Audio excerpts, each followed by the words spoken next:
Thaif merupakan sebuah kota bersejarah yang menjadi salah satu dari 3 kota peradaban di Jazirah Arab selain Mekah dan Madinah. Thaif menyimpan sejarah yang sangat penting karena kota ini menjadi pusat perdagangan dan peradaban maju di masanya, bahkan jauh sebelum Nabi Muhammad lahir dan diutus menjadi nabi. Karenanya, tidak mengherankan jika kota Thaif menyimpan banyak peninggalan arkeologi bernilai sejarah, baik sebelum atau setelah diutusnya Nabi. Thaif terletak sekitar 80 km di sebelah tenggara Mekah dengan jarak tempuh sekitar 1,5 jam perjalanan.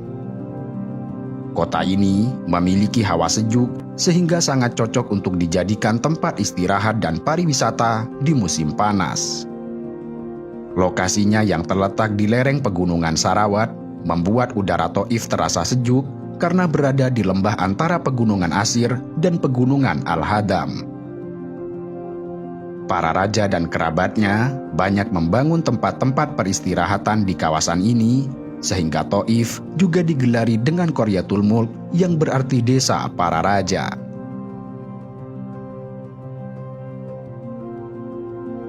Thaif menjadi sebuah kota yang tampak berbeda dengan kawasan Mekah dan sekitarnya yang terlihat tandus dan gersang dengan hamparan pasir gunung dan bebatuan. Kota Thaif justru diberkahi dengan tanah subur, kendati komposisi bebatuan lebih mendominasi. Dengan kesuburan yang dimilikinya, kota Thaif terkenal dengan kekayaan produk pertanian. Dengan kesuburan tanahnya, Thaif dipenuhi tumbuhan hijau dengan kekayaan bermacam-macam buah dan sayuran, seperti jeruk, anggur, beri, delima, serta buah ara. Sampai saat ini, buah-buahan dan sayuran di kota Mekah dipasok dari Thaif.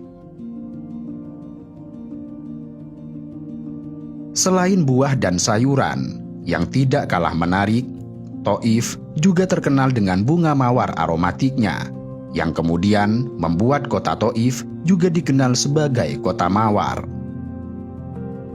Iklim di daerah Thaif sangat mendukung terhadap pertumbuhan mawar, yang hal ini menjadi ekosistem bagi kebun mawar yang membentang sangat luas dengan lebih dari 700 kebun. Banyak di antara kebun-kebun mawar ini dibuka untuk umum yang bisa dikunjungi para peziarah. Setiap musim semi, penduduk Thaif akan memetik, memanen dan menyuling sekitar 300 juta bunga mawar yang telah mekar. Kemudian, hasil dari penyulingan itu, salah satunya dijadikan sebagai minyak wangi serta beragam komponen berharga dalam industri kosmetik dan kuliner.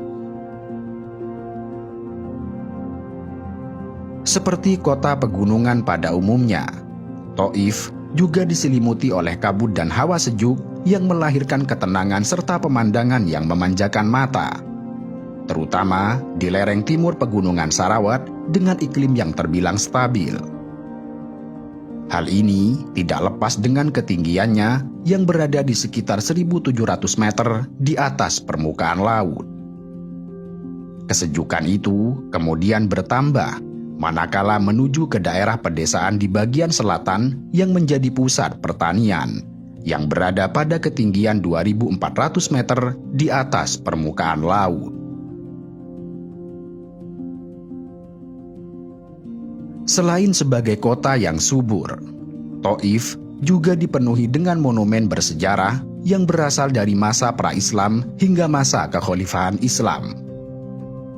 Kota ini mengandung arkeologi sejarah kenabian yang menjadi saksi perjuangan Rasulullah saat menyiarkan agama Islam bagi penduduk sekitar pegunungan tersebut. Di kota ini, Rasulullah mendapat tantangan yang sangat hebat, cacian, pengusiran, bahkan lemparan batu oleh kabilah Thaqif, yang merupakan kabilah terbesar di kota Thaif.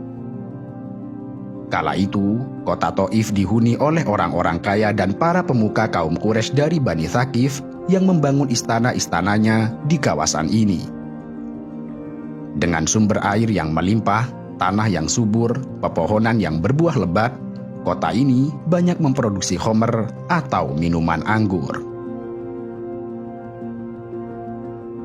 Pada zaman Rasulullah, orang-orang Taif bermusuhan dengan kaum Quraisy dalam bidang spiritual dan sosial politik.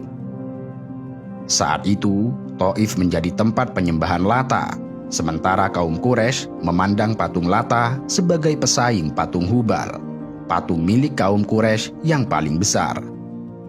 Hal itulah di antara alasan Rasulullah memilih kota Taif sebagai tujuan suaka setelah mendapatkan penolakan keras dari kaum Quraisy di kota Mekah. Namun demikian, yang didapat Rasulullah justru penolakan yang sangat keras, bahkan dilempari batu dan diusir dari kota Taif. Peristiwa ini terjadi pada tahun ke-10 setelah Rasulullah diangkat menjadi utusan. Wisata keagamaan terpenting di kota Taif adalah Masjid Abdullah bin Abbas yang merupakan masjid terbesar sekaligus merupakan salah satu peninggalan sejarah Islam di kota Taif yang dibangun pada tahun 592 Hijriah. Dinamakan Masjid Abdullah bin Abbas karena lokasinya yang dekat dengan makam sahabat Abdullah bin Abbas. Dalam sejarah penaklukan Taif, tempat ini menjadi titik akhir dalam perjalanan Rasulullah dalam mengejar kaum musyrik yang lari dari Hunain. Mereka mengunci pintu gerbang dan melakukan perlawanan. Bahkan 12 sahabat gugur sebagai syahid. Akhirnya Rasulullah mengepung mereka selama kurang lebih 18 hari dan mendirikan tenda. Kemudian tempat di mana tenda Rasulullah berdiri tersebut, kini berdirilah sebuah masjid bernama Masjid Abdullah bin Al-Abbas. Kemudian sekitar 50 km dari kota Taif atau sekitar 55 km dari Masjid Abdullah bin Abbas arah selatan, terdapat perkampungan yang dihuni oleh Halimah As-Sa'diyah, seorang perempuan yang menyusui Nabi sewaktu bayi hingga berusia 4 tahun. Di tempat inilah Halimah melihat beberapa keajaiban dari Nabi masa kecil, termasuk pembelahan dada Nabi oleh 2 malaikat.